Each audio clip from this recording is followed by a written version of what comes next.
मेरे भाई, मैं बहुत युवा हूं और चूंकि साहित्य की दुनिया से निकल करके सियासत की दुनिया में पहुंचा हूं, तो मैंने अपने अंदर की संवेदनशीलता को अभी भी बचा के रखा हुआ है। मैं वादा करता हूं कि ऐसा कोई मौका जरूर आएगा जल्द ही। मैं देश की पार्लियामेंट में आज जो नाम मैंने यहां पढ़े हैं, ये नाम मैं बहुत जल्द देश की पार्लियामेंट में पढ़ूंगा। ये मेरा वादा है, ये शेखावाटी से मेरा वादा है। और शायद इससे बड़ा सम्मान हम अपने शहीदों को, अपने योद्धाओं को कुछ दे भी नहीं सकते। ये किसी और चीज के भूखे नहीं है। इन्हें इज्जत दीजिए, इन्हें मोहब्बत दीजिए, इन्हें सम्मान दीजिए। और जो सपनों का भारत इन्होंने सोचा था, अपने सीनों पे गोलियां खाते वक्त इन्होंने ये कभी थोड़ी सोचा होगा कि इतना बंटवारा हो जाए कि कौन हिंदू कौन मुसलमान। आज मैं सुबह जब पार्लियामेंट से निकला तो मीडिया के साथ ही खड़े थे। उन्होंने कहा, इमरान साहब रुकिए, ये जो नेम प्लेट का विवाद है, इस पे आप क्या बोलेंगे? मैंने कहा, कुछ चीजें ऐसी होती हैं जिस पे बोलने से पहले खींच होती है कि इस पे क्या बोलें। मुझे तो कभी कभी सरकारों से कहना है कि आप फल के ठेलों पे नाम लिखवा दोगे तो मुझे ये बताओ कि ये कैसे जांचोगे कि ये फल जहां से निकल के आया है, इसका पौधा किसने रोपा था, इसमें पानी किसने दिया था, इसका फल तोड़ करके मार्केट तक कौन ले आया था? ये कैसे जस्टिफाई करोगे? कैसे, कौन सा मैकेनिज्म डेवलप करोगे? और फलों पर, ढाबों पर, होटलों पर तो नाम लिखवा दोगे।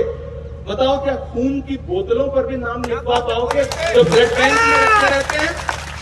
क्या किसी मरीज जिसकी जान जा रही होगी, उसे खून के कतरों की जरूरत होगी, तो वो ये पूछेगा कि इस बोतल में मुसलमान का खून है कि हिंदू का खून है?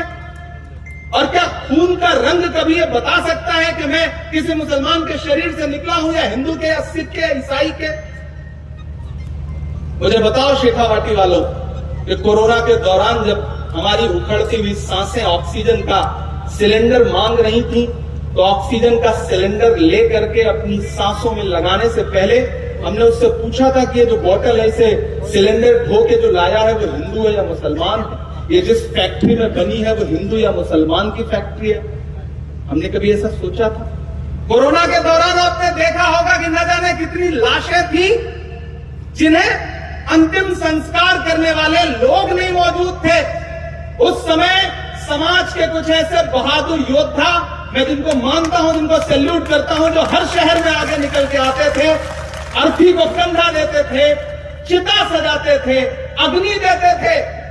मुझे तो सरकारों से पूछना है कि कैसे पता करोगे कि वो कंधा देने वाले लोग कौन थे? क्या उनका भी नाम प्लेट लगवाओगे? क्या चिता की लकड़ियां सजाते हुए उन लोगों से पूछोगे कि तुम किस मजहब के हो, किस धर्म के हो? बंद करो ये बंटवारा। देश ऊब चुका है इस बंटवारे से। देश मोहब्बत चाहता है, प्यार से रहना चाहता है। आज एक तरफ दरगाह के सज्जादा नशीन बैठे हैं और एक तरफ महाराज बैठे हैं। आए कोई बताए देख करके कि इनमें कोई अलगाव है, कोई दुराव है? मैं इलाहाबाद विश्वविद्यालय का पढ़ा हूं। गंगा और यमुना, दो नदियां, पवित्र नदियां वहां आती हैं, दोनों मिलती हैं तो अदृश्य सरस्वती उपजती है। संगम होता है वहां पर, वहां नदियों का संगम होता है। लेकिन अगर आज यहां कोई आए, मीडिया का साथी, सरकार का साथी, तो वो देखे कि इलाहाबाद में तो नदियों का संगम होता है, लेकिन झुंझुनू की सरजमीन पर आज देशभक्त लोगों का संगम हो रहा है, योद्धाओं का संगम हो रहा है, तहजीबों का संगम हो रहा है, संस्कृतियों का संगम हो रहा है, अलग अलग धर्मों का संगम हो रहा है। किसी ने अपने सर पे टोपी लगा रखी है, किसी के चेहरे पे दाढ़ी है। यहां बैठी हुई माएं बहनें जो वीरांगनाएं हैं, सबके सरों पे दुपट्टे हैं। अंदाजा लगाना मुश्किल है कि कौन सा घूंघट मुसलमान का है, कौन सा पल्लू हिंदू का है। कैसे बांट पाओगे आप इस समाज को? बंद करो ये कोशिशें। मैं सांसद हूं, कभी कभी बड़ा कड़वा हो जाता हूं। तो फैल चतुर्वेदी का एक शेर है कि सियासत का नशा सिमतों के जादू तोड़ देती है, हवा उड़ते हुए पंछी के बाजू तोड़ देती है। सियासी भेड़ियों थोड़ी बहुत गैरत जरूरी है, तवायफ तक किसी मौके पे घुंघरू तोड़ देती है। ये बंद होना चाहिए, ये खेल बंद होना चाहिए। और इसके लिए मैं अपने उन तमाम योद्धाओं को भी पुकारूंगा कि आप वो लोग हैं कि आपकी आवाज पर खामोशी छा जाती है। आज जब अजीत साहब खड़े होकर के जय हिंद कह रहे थे तो शरीर का रोया रोया उसमें डूबा हुआ है। आपकी भूमिकाएं बहुत बड़ी हैं। जो समाज को बांटना चाहते हैं उनके खिलाफ आप खड़े होइए, क्योंकि आप भारत माता के सबसे सच्चे और असली बेटे हैं। आप खड़े होइए, हम सब आपके पीछे खड़े हैं। समाज को बचाना हमारी जिम्मेदारी है, वरना